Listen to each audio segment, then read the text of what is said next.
অনেক শিক্ষকের চাকরি চলে গেছে, এটা সত্য কথা। তেমন তোমাকে একটা ভিডিও দেখাই, এই ভিডিওটা দেখো। মেয়েটা যে স্কুলে পড়ছে আমি জানি না ভবিষ্যতে তাকে আর ওই স্কুলে পড়াতে পারবো কিনা।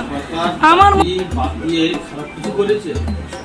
ওখানে কি বলছে দেখো, যে আমার বাচ্চাটাকে যে স্কুলে ভর্তি করেছি সেই স্কুলের ফিসটা দেবো।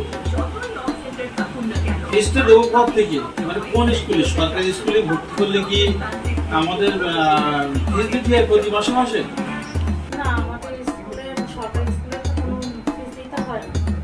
কোন স্কুলে টাকা ফিস দিতে হয়? বেসরকারি। এই যে শিক্ষকগুলো এরা বলছে এরা আমাদের মতো মধ্যবিত্ত নিম্ন মধ্যবিত্ত মানুষের বাচ্চাদেরকে পড়াবার জন্য কান্নাকাটি করছে, অথচ নিজের বাচ্চাকে প্রাইভেট স্কুলে পড়াশোনা করাচ্ছে। তাহলে বুঝতে পারছি এদের শিক্ষাগত মান কত মানে উন্নত। এদের নিজের শিক্ষার প্রতি কারণ ওদের নিজেরই বিশ্বাস নেই।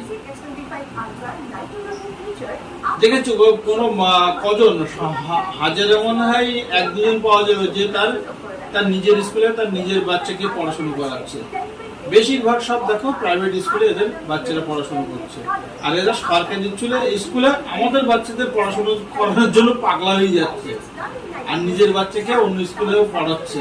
মানে এদের নিজের শিক্ষার প্রতি কোনো বিশ্বাস নেই, আস্থা নেই।